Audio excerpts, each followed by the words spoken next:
What are the Gen Y goals for SEMA 2021? The goals for this year are to, well, good question. What are our goals? Oh, I was gonna say, how do you charge your EV if you're out camping, but looks like there's a multi-pro tailgate, dent resistant. Hopefully I don't get super cut.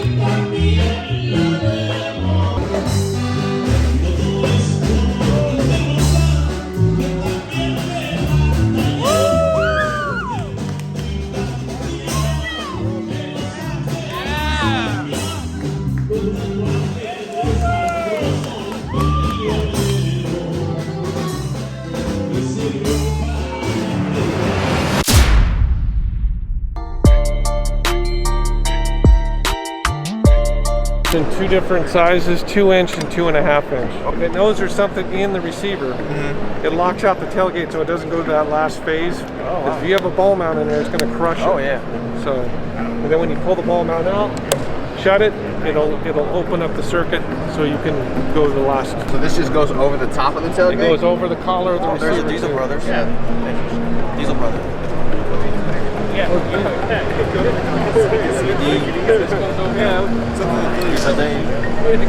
Hey, did you see that?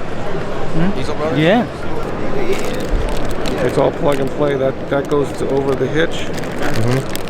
And so we make it for two sizes, 2-inch receiver and 2.5 inch. That's what I was just about to ask. I said, that looked like a 2-inch receiver over there. Do you make a 2.5 inch model? Yeah, we make a 2.5 too. Here we have it. We have the Hummer E. Take a look a little bit closer.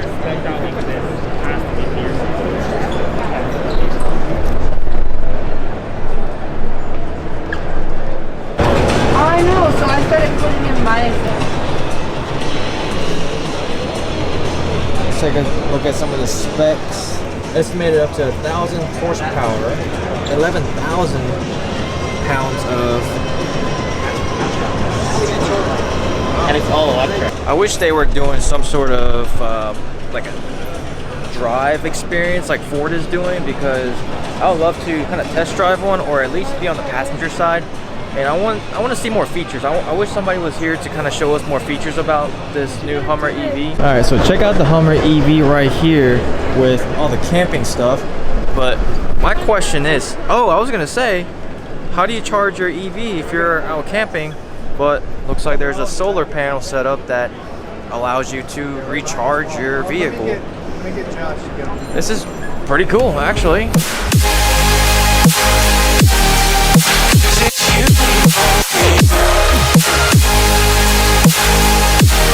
Just I could try it. All right. You guys have recording?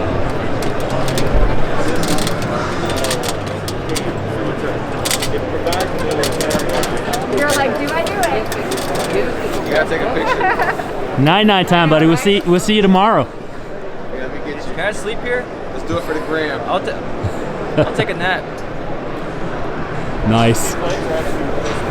It's all new. This is what we're going to introduce in the spring. Okay, so this is the newest version of the This solid will be out in the fold spring, lineup. right? Okay. Solid fold ALX is what we're going to call Cool. this. Yeah, I really like that, because sometimes that latch system doesn't work too well.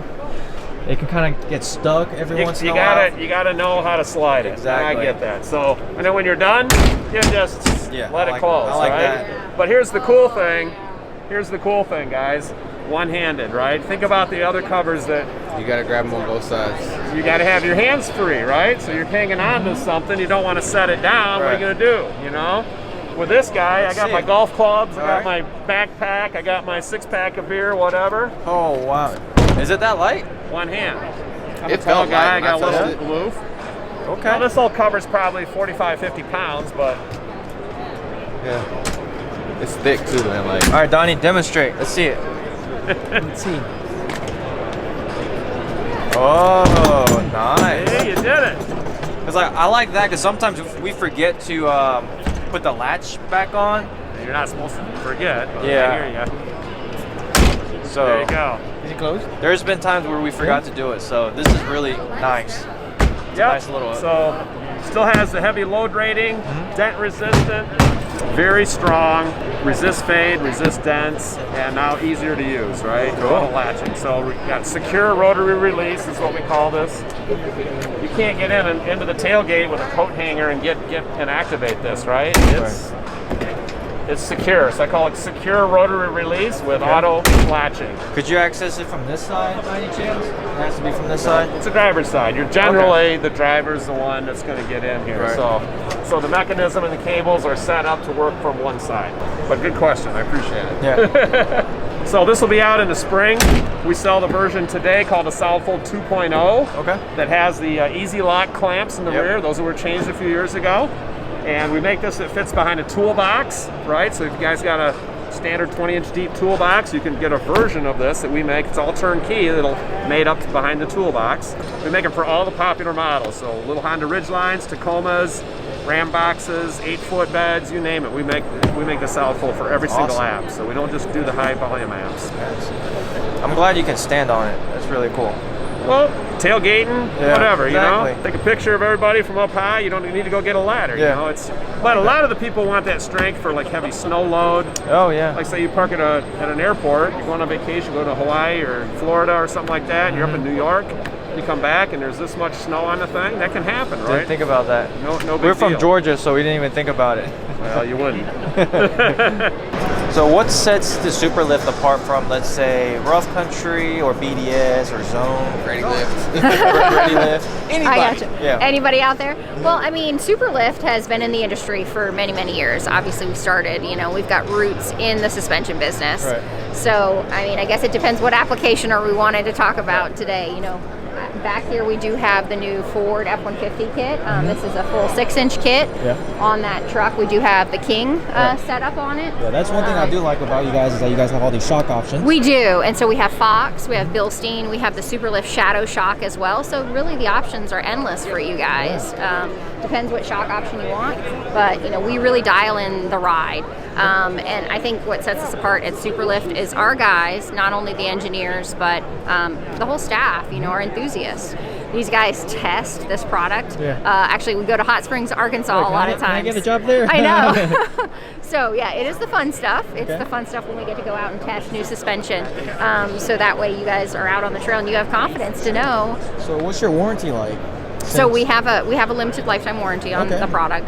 So any components that fail while off-roading, is that covered, or is it just manufacturer's defect that's covered? Manufacturer's defect. We try and stand behind our products as well. So absolutely, our customer service will work with you. I love the price point on Superlift because it's not too expensive, but it's also not like baseline either. So. Correct. It's well built, and Yeah, it's well very built well for the price. And that's what we like to pride ourselves on, because the engineering is done right at the right price. We are headed over to one of our happy places, Gen Y. Why can't I have this right here We need this so bad. so that your back can be saved on the I way? know. Let's see it. The problem is we can't produce it right now, so Okay. we've kind of held off. We're keeping it on the deal. Yeah. We'll hype it up because I'm hyped. I need it. We've also got a new tow hook. I don't know if you guys saw that. The Hulk. It's so our traditional tow hook. Yeah. So we've redesigned it, and we've also made a 2.5-inch model to fit in the 2.5 inch. That's perfect. So you don't need a sleeve. Yeah. So that, I think the Hulk was the one that we were going to put on your truck, but then it didn't match, so we had to find another builder. Oh, so the new hook was going to be on your truck? No. Dang, Anders. man. You sabotaged him. I didn't sabotage. Why? I didn't sabotage it. I said, looked at she it asked next me, to the do you truck. have a truck? And I said, yeah, right, like, let's go. And she was like, okay, But it let's was like go. yours is more of a maroony red, and this is like a bright red. So it Don't would be mad have at me. I looked. tried to help. It would have looked terrible. Listen, we can fix it. Oh, okay. We need to get like a team gym. No, like filters. Like filters enough. I was gonna we wear would have my been Gen Y shirt. like in there. Photoshop. That's how Yeah. it looks stored. Then that's flipped around. You basically just flip it around. Yeah. Check it out. It's just sitting underneath the truck. you have any videos of it actually like flipping out? That would be fully extended. We've got a couple. Well, I wanted to see like the multi-pro tailgate actually like. Oh no, we don't have any videos for that. We'll use Matt's truck for that. We've done it. We've done the testing, but we haven't done any videos and stuff. Okay, cool. Exciting news from Gen Y. What are the Gen Y goals for SEMA 2021? The goals for this year are to, well, good question. What are our goals? Cut. Well, I gotta think about what I want to say to the public. We are here with Gen Y once again. It's our third time meeting up. Kind of wanted to just know what are like some of Gen Y's goals for SEMA 2021. What are you guys looking forward to the most? Yeah, absolutely. I would say one of the biggest things we're looking forward to is connecting with our customer base, connecting with a lot of the dealers that are walking the show that sell our product, but also that don't sell our product. There's a lot of people that know about the Gen Y brand, and there's a lot of people that don't know. So we really want to spread the word about Gen Y Hitch, along with talking with strategic distributors, getting into some big box stores, for example, like O'Reilly. We're working with O'Reilly currently to get into their stores. That's awesome. So you're going to get closer to the end user, so yes, it saves everybody a little bit of money on shipping costs and delays in shipping and all the craziness that's going on right now. Right, exactly. That's going to be awesome for you guys. Yeah. I'm happy. I'm excited to see that. I know, we are too. Like I've been We're on the super Gen Y excited. journey for like two years and some change, and you guys have made a lot. And there's some Multi-pro tailgate. Yes, we We'll are. just say that. We'll just say multi-pro. Let's tailgate. just say we are working on a lot of new products. Okay. Yeah, we're excited about. Where new is the products Rebel? we've got. That's one of the most newest Check it products. out. This is the Rebel hitch. This is a 7K model. We've got a couple of accessories for it. This would be the ball mount. We've got a sway control plate that actually fits onto the ball mount, and then we've also got a step that we made with the brand lasered into it as well. That's pretty cool. I see a lot of Jeepers. Not that JW's channel has a lot of Jeepers, but I know a Jeeper, and I see this on a lot. I would think this would look good on a Jeep. Yeah, this one and also the glider is really popular within the market as well. Any lightweight, yes. Any lightweight So towing, this is like these would be your two top This products. is like the torsion. It's not going to flex. Oh, You're not that I strong. was like, You're going to need about 300 pounds right there. I know your army's strong, but Bring your stand. I thought I was stronger than that. See, it don't even flex. I can't even get it to You need a flex. couple hundred pounds to flex that. So this would be a cutaway of our torsion flex technology. So you've got this inner bar in here, and then these 4 rubber bushings are what flex when you're traveling down the road. I can't flex. I was going to say, that's not going to work either. I'm not flexing. And we've got this in our, obviously, the bumper pull, which would be the Boss line of products. We've got the Gooseneck line of products with the torsion flex. we need the gooseneck one bad. Yeah, I heard about that. The 5th wheel, we got the Executive with that technology, and a couple of different products. Cool. Yeah. Yeah, I came by yesterday and was like, how much? She was like, you know how much? I already gave you a price, but I was like, well, she's like, it's spoken for. SEMA discount? Not this time. She said it's spoken for already. Yeah. Seriously? I'm dead serious. And Are you this guys too doing any uses sales? that technology. But I No, did not learn. at the show So this year. I do want to bring Mike over here because I want to see if I can tell the people what Mike taught me yesterday about the differences between the Spartan and the Pegasus torsion flex hitches, right? Is he gonna tell us about it, or are you gonna? I'm going to try to tell it, but then Mike's probably going to come in over the top. This is to see if I really actually learned something yesterday. Mike is gonna be like, wait a minute, that's not what I said. That's why I brought Mike in to say like, all right, look, dude, no, you're jacking it up. Stop, cut it off. Basically, if you're in the green, that's our range, if you will, our ideal range. So typically at the bottom end of the tongue load, which on this one I believe is 1500. So at 1500, you should be well into the green, which I believe on this one you'll be right about in here. And then at 2500 you'll be in the middle. And at 35 you're almost at the end. I mean, not quite. But if you go up to like 4,000, you'll be in the red again. So just kind of an easy indicator So what's of where the you're at. difference? Like on the website, it tells you like, hey, this is a 15K, 35K, 4,000K, 7,000K tongue weight. What is the difference? That's your top end tongue weight. So the difference is really the design is all the same, other than these tubes and the rubber and such get longer. So obviously the more rubber you have, the more surface, the more friction, the more weight it can handle. So that's basically, this whole thing just gets wider. The Pegasus, this is a Pegasus, and these are designed for horse trailers. Mike taught me yesterday, and that's why they have like a reverse drop on them, because horse trailers are traditionally lower than typical goosenecks. So the Spartan here is designed for your typical gooseneck, and it has a forward drop, I guess. Yeah, forward drop. Yeah. These also come in square and round tubes, so you can get it for either or. But this is only only in round, right? No, this is available in both as well. Oh, it is? Yeah. Oh, okay. Yep. Okay, I didn't know. Yep. So what are the pros and cons of like squared and tube? It's really depends on the trailer manufacturer. Typically, the higher weight capacities, like your 40,000 pounders, will typically be in square, or more commonly so. But it's really dependent on each manufacturer. Kind of does their own thing and decides what they want to use, and we'll just build accordingly. So, but as a rule, the heavier capacities are square. So Matt did pretty good explaining it, or yes, very well. Job well done. Good job. All right. Yes. One Gen Y. Gen Y number 2 actually being used. Another Gen Y. Another Gen Y. Gen Y there. Gen Y there. Gen Y there. Gen Y there. And Gen Y way over there. Another Gen Y right here. Beautiful.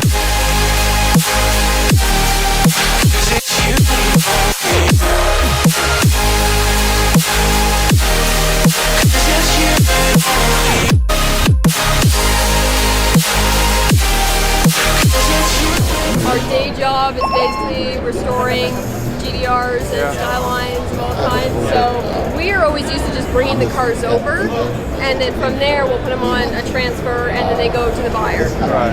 Now, because of COVID, we can't get into the U.S. So us bringing the cars across was not an option. What's ridiculous is we're about an hour away from the border to meet Pilot Transport, who did a great job bringing this car to SEMA. So the hoops we had to jump through to get these cars across, it cost a lot of money. We basically had to act as if we were selling them, so we imported them in. There was import charges, you know. You got to go through EPA, I think it's EPA. It was just a bit of a screw around, and about, I want to say 4 days out from that pickup date, we got a call, and they said, your FD's not going across the border. And I remember in that moment, I hadn't slept for about 2 days. I was hallucinating at that point. I sat down, I said, what the hell are you talking about? Right?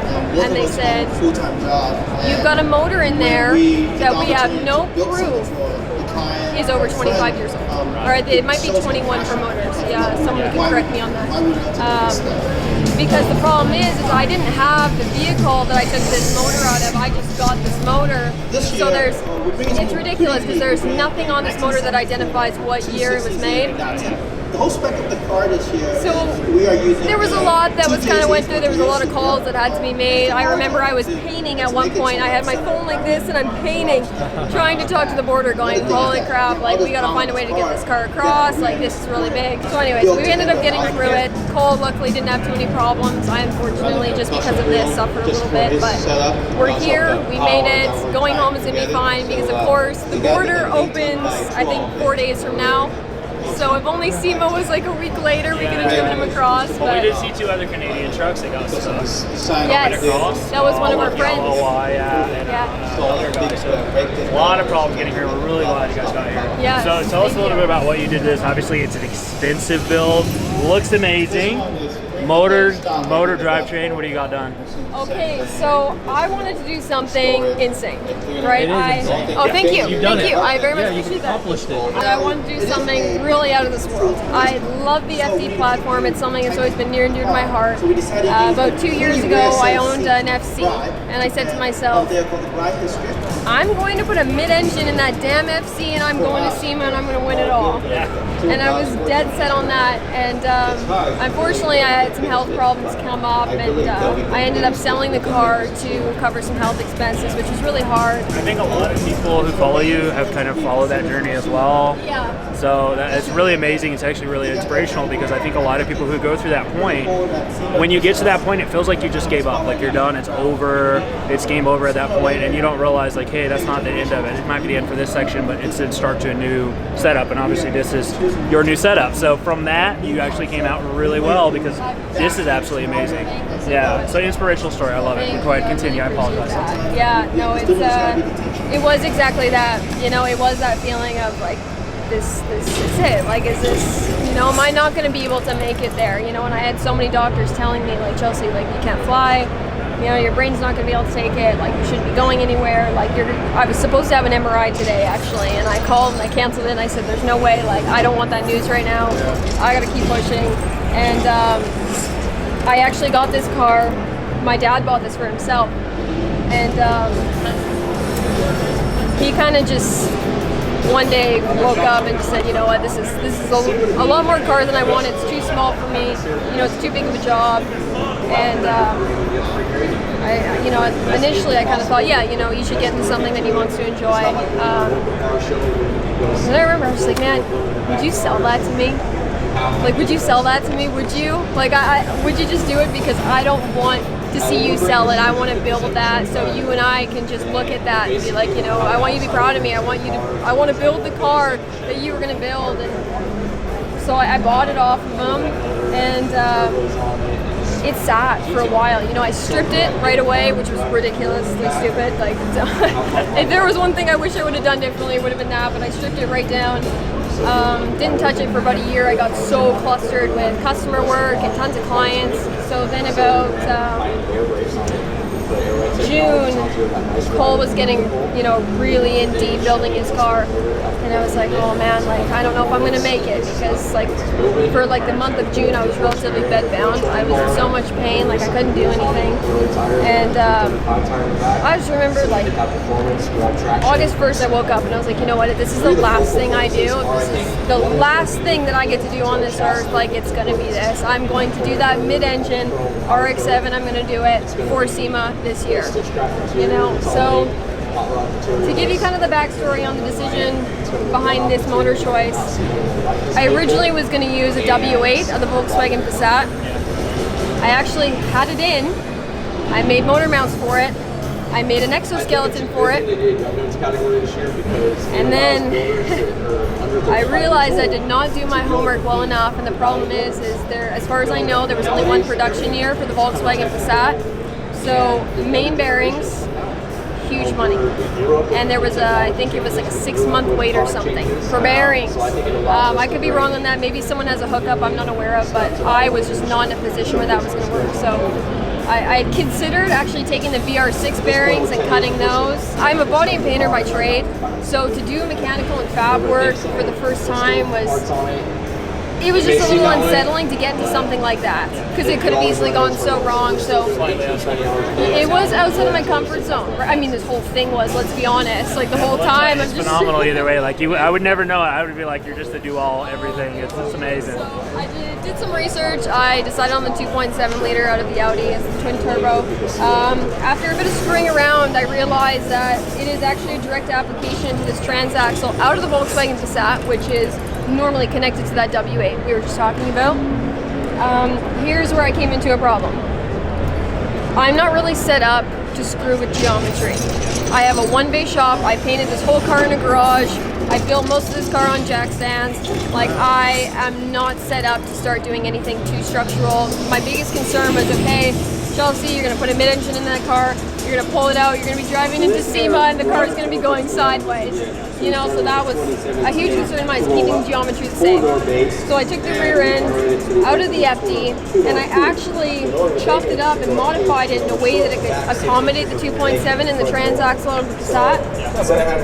But with that being said, I wanted to maintain the FD hubs. So with that, keeping the FD hubs, having the transaxle, I needed to make a 2-piece axle and weld them together. So that's exactly what I did. They are a 2-piece right now. Moving forward, I'd like to get them sent out and get a 1-piece, just for durability. The car was, in my head, I initially said, oh, I want to make it a drag car. Yeah, I don't know where I lost that. I think it was somewhere within the paint. It kind of sort of disappeared. Eventually, I'd like to get it on the track, but... Sometimes I think, like, as a builder, it evolves in your head as you get into it, and it starts to grow and evolve and, like, so something completely different than you never anticipated. And that's not always a bad thing. It can be really frustrating in the process, but that's not always a bad thing, because you come out with something completely different from what you had originally anticipated, was in your head, but it's 10 times better than what you did. So I don't know what was in your head initially, but this thing is absolutely phenomenal. It's beautiful. Yeah, it really is. It blows my mind the first time I saw it. Yeah. We got here and we looked at this, we're like, this is awesome. And I was like, wait, I know who built this. That's awesome. Well, can I show you the rest of the car? Yeah, let's do it. I should also add, this is bulletproof Lexan that I cut myself. It's got a bronze tint on it, so it was just a safety feature that I added in last minute, so I don't wear a rod in my forehead. Just a personal preference. I want to make it very clear, every single aspect on this car was built by me in less than 2 months. I cannot stress it enough. Wow, I can't believe you painted that. I made this body kit. This is a custom metal wide body kit. I initially started the form with fiberglass honeycomb. Not everyone's traditional way to do it. The only reason I went with that is because it's cheap, it's flexible, and it was able to kind of get that contour. Something that was really important to me when making this kit was I wanted to maintain sort of that period correct look of the FD. I think it's got beautiful body lines, so that's something that was really valuable to me here. So once I had kind of got that shape and bent in with that honeycomb, I came in with my sheet metal. I had to section it because I don't really have that great of an English wheel. A lot of this I actually did right over my knee. There is next to no filler on this. If anyone has a magnet, they are welcome to put it on. It is straight metal. If this thing squats down, there is going to be minimal to no damage. That was something that was important to me. These vents here you see in the front and the back are functional. When I do have the air filters hooked up to the turbo, they vent in through the quarter, the air goes through, so they are a functional air filter. These louvers here I custom made myself. I initially made a template out of cardboard, which was Mr. Noodle's cardboard, because you know how it is. I skinned these in carbon fiber to add density. When I was skinning them, I was able to actually get a bend on them because, as you can see, the FD glass is kind of a round shape, whereas when I made them in metal, you can't really get that contour. So I was able to do that with the carbon. I added the sunroof. This car had no roof. Those of you who have been following, I cut my damn roof off just to put it back on. Little minor setback, but I added a moonroof. I thought this was cool because it does actually come this way. I change it around. Usually they come this way, so you can pop it up this way. You can see the motor, which is kind of a fun detail. I made these the night before the car got on the truck for SEMA. So these are Lexan. I drilled these out. Relatively simple project, but I think it adds a lot of detailing to the side. As far as the paint, you're seeing custom coat that I mixed. This whole design you're going to see all the way down the car, these scallops. I actually freehanded all these scallops using the cup of a Starbucks lid because I drank way too much coffee during this car. So I just fine lined it and had my cup there.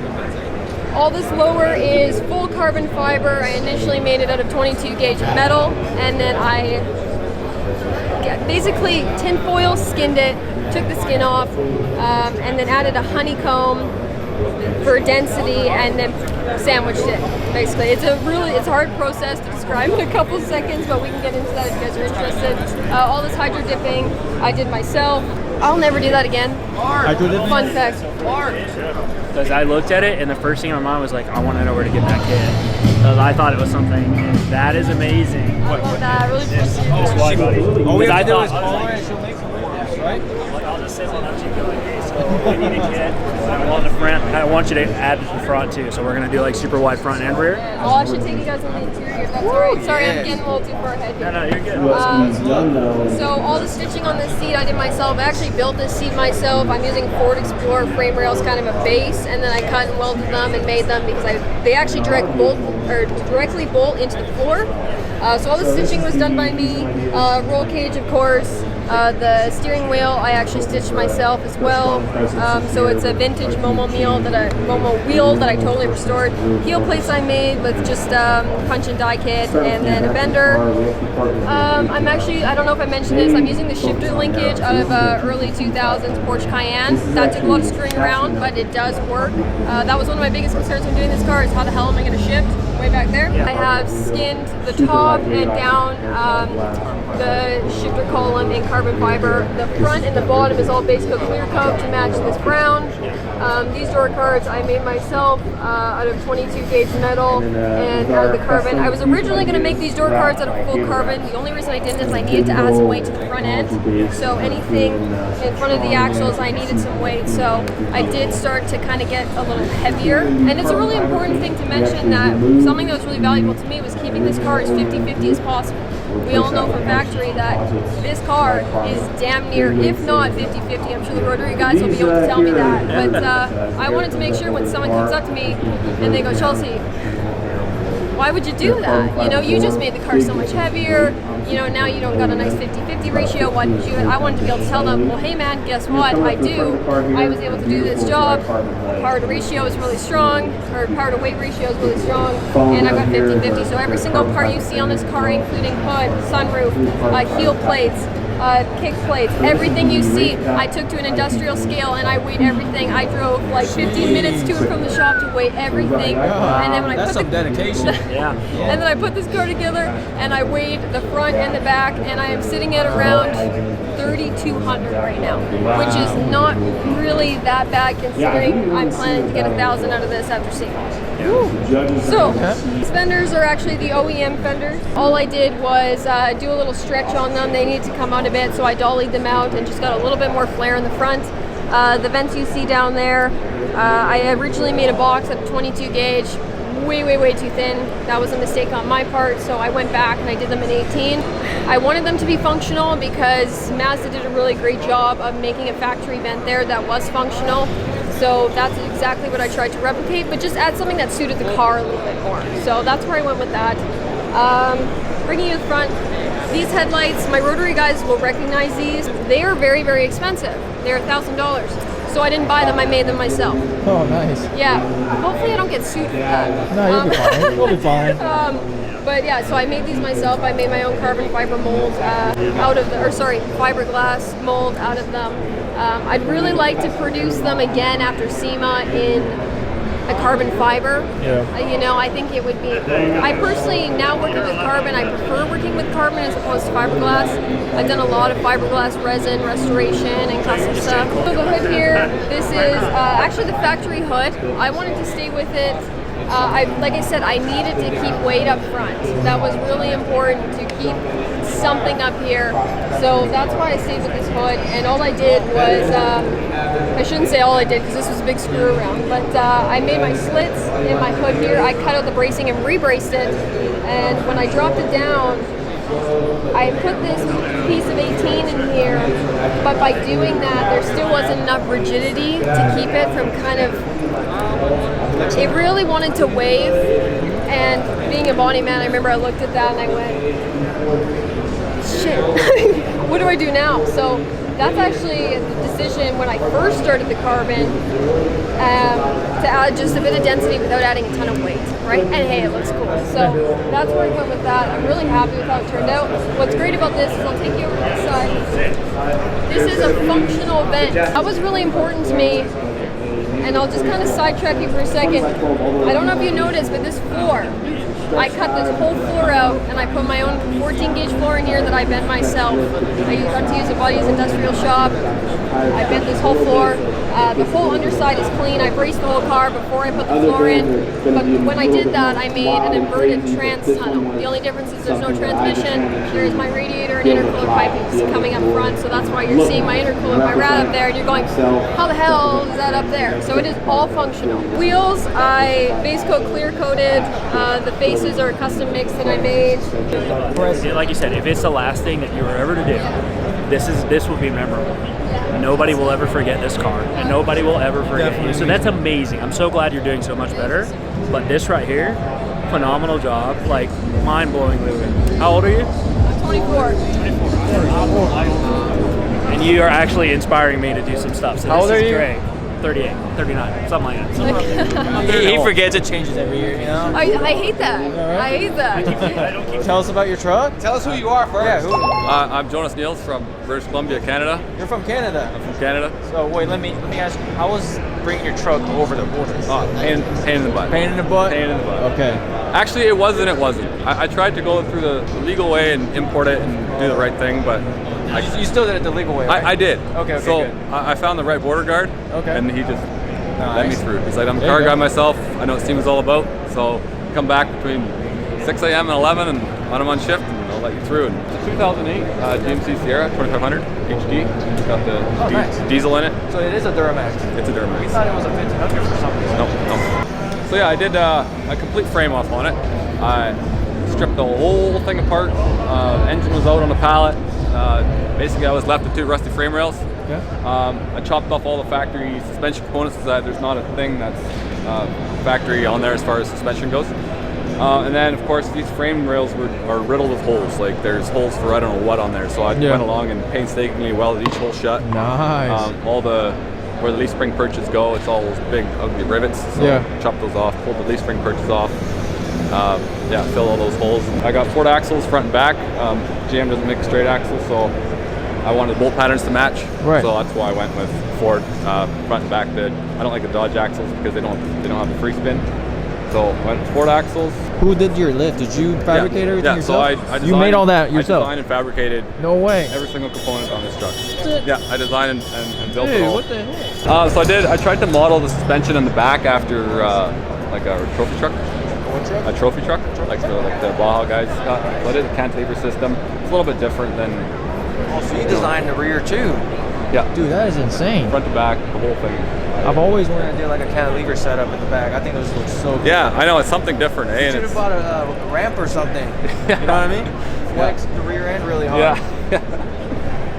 And can you tell us a little bit more about this bumper? Like, what brand bumper is this? So I designed and built that bumper myself. So it's all yours? It's all myself. Yeah. And I tell you, building a bumper to fit like a truck like this, such a pain. It's so hard to measure off a thing. So you take the factory bumper off and you try to kind of get the idea of the curvature of the vehicle from that, but they're so floppy and flimsy. Once you take them off, you don't really, it's not really very easy to do. So basically what I started with was this piece, this, and this, and then this piece here is, and this one here is one piece. So I bent it, kind of fit it on there, and then what I did is I mounted it to the frame, and then I had my headlights in there already, and then I started building pieces. I'd make a piece, stick it in here, see if it fit, didn't fit, throw it away, redesign my part on TurboCAD, stick it back in there again, bend it. That's a lot of materials, dude. Yeah, I've wasted a lot. Yeah.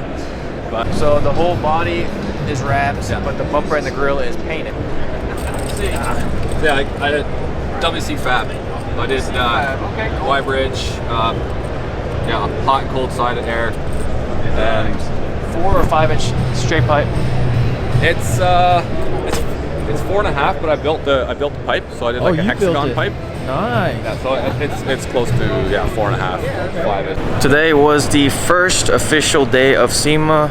We had some great meetings with companies and also some really cool vehicles from Battle of the Builders.